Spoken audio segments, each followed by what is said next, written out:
Thanks for making time to speak with me, my friend. Before we start talking about this great event that's going to be happening, and thank you for bringing it back, how have you been holding up for the last year and a half, man, dealing with COVID-19? And not just that, with all the things that we've been seeing over the last year and a half, what's been going on in the United States, what's been going on in Canada, and even recently too, man. How you been holding up throughout all this? Well, thank you very much for having me. I greatly appreciate you and the work that you do for the community. It has been tough to tell you to say it in very lenient terms per se, because there is the personal, there is the business side, and then there is I would say the community that we have to look at, to look after. So on the personal side, when the pandemic hit, that's when you realize you have to be close to your family, you have to be close to loved ones, because you get to appreciate the fragility of the life that we share. And on the business side, imagine having planned a whole lineup of events for a year, and in a day, everything changes and revenue streams change, the connections that you've made. You have to start scrambling and say, okay, how do you make yourself relevant in this environment when all your plans have changed? So you start reinventing yourself and start learning new skills. And with all that is happening, it actually also, on the good side, it made us to take a step back, and reevaluate our organization. We had key conversations with key partners and say, hey, how do you see us? What can we do to improve? So while we're struggling, the positive is we had time to reflect. At first, we're just like a rat race, just running.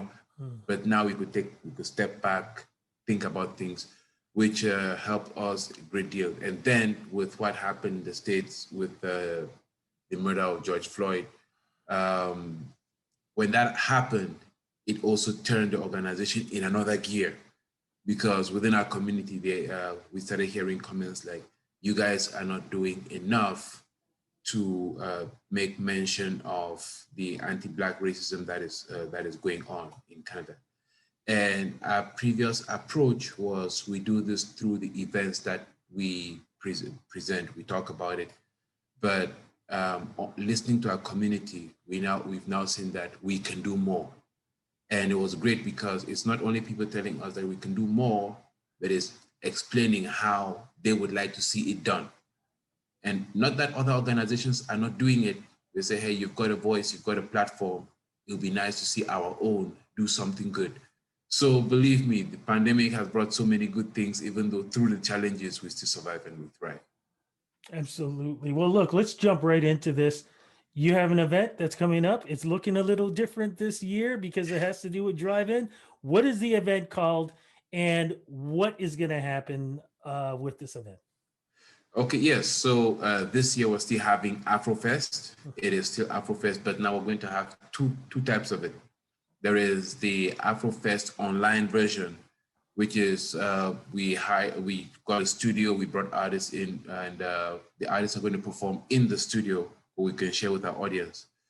And then we also had the opportunity to get a parking lot. So working with the Beaches Jazz Festival, we have we have a parking lot that we're able to use. And we have artists who are going to perform outdoor. So we're inviting our audience to come out to watch some of these artists. It's going to be a great environment. The vibes will be great. We've got some food vendors, just at least to get people out of their houses and say, hey, we're doing so. It's not normal, but we're trying to do something differently. For folks who don't know what AfroFest is, what is it exactly, and how long has it been in existence for? Okay, so AfroFest right now, we're going into our 33rd year. It is, simply put, it is the easiest way to go to Africa without buying a ticket. It is an African cultural celebration aimed at showcasing the beauty, the diversity, and the uniqueness of African music and culture. And it's interesting when we say African, because we understand if you're Black, you've got some part of you from Africa. So while some folk may feel Afrofest is just catering for African countries, we say, no, we see a broader picture. Yes, we're going to cater for African countries, but we look at the Caribbean, we look at Black Canadians, we look at all those who come from the African continent and say, look, we are welcome, we are a welcoming organization. We like to work with everybody because as much as you learning from us, we also can learn from you. So that's what the organization is all about. So I just want to make sure we make it clear too, because somebody who is not Black might turn around and say, "Oh, so I'm not invited to this?" Not true. No, it is absolutely not true. We consider ourselves an umbrella organization. Yes, our main, our bread and butter per se, is the African, because the African culture, because that's what I would say 75 to 80% of our programming is. But we don't forget the other Black cultures, Caribbean, and the general Black Canadian culture. We don't do that. We make sure that we showcase it. So what are we looking at as music wise? You kind of mentioned it earlier, but who are some of the acts who are going to be involved with this? Okay, so this year it was a bit tricky to get international artists because it is travel restrictions and all whatnot. We rely heavily on local artists, which is great because we can showcase the local artists and push them to do more. So for the main African artists we have Asiko Afrobeat Ensemble, and they're from Nigeria, phenomenal group. We also have another group, it's called Fusion from Ghana. We've got Hassan El Hadi from Morocco. I mean, we've got 30 different performances from here in Canada and also from the continent in Africa. We've got Steel from Jamaica, Keisha Lee from Jamaica, L'Oreal, Jamaica, Trinidad. So we try to capture the Caribbean, we capture Africa, and mainland Africa also. We had some guys do their recording and send the footage in. Oh, now you mentioned about food and vendors. Yes. So for somebody who is going to come and try a cuisine for the first time, what would you suggest for them? Okay, well, you see, the drive-in AFROFEST is a very, very small version of AFROFEST. The main AFROFEST, we have 40 food vendors. Yes, because I've been there before, so I know exactly what you're talking about. Yes, the driving AFROFEST, we've got 2 food vendors. Mm-hmm. Yes, so we have one, it's called Niger Jollof. Mm-hmm. So it's mostly jollof rice, the beef, chicken, puff, that type of stuff. Mm-hmm. And then you've got Jerk Brothers from the Caribbean. Of course.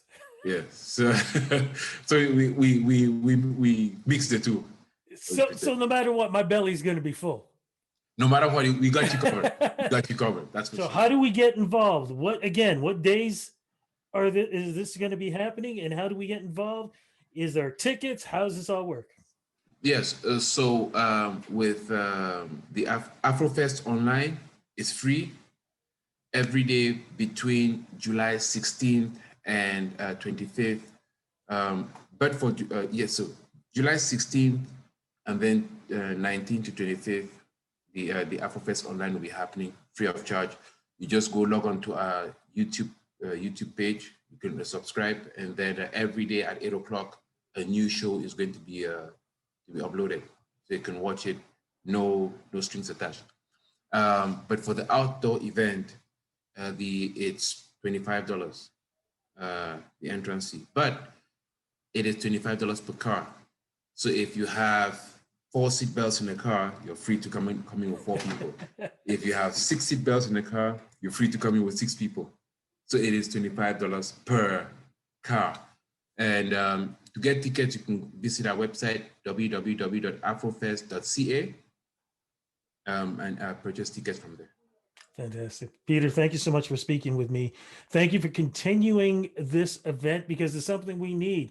especially since as we're slowly coming out of the pandemic, people are looking to do things. As you can tell, people are just crowding around anywhere. So if they're going to crowd around somewhere, AfroFest is the perfect place to be at for good food, good music, and good people. Thank you again Yeah, for the interview.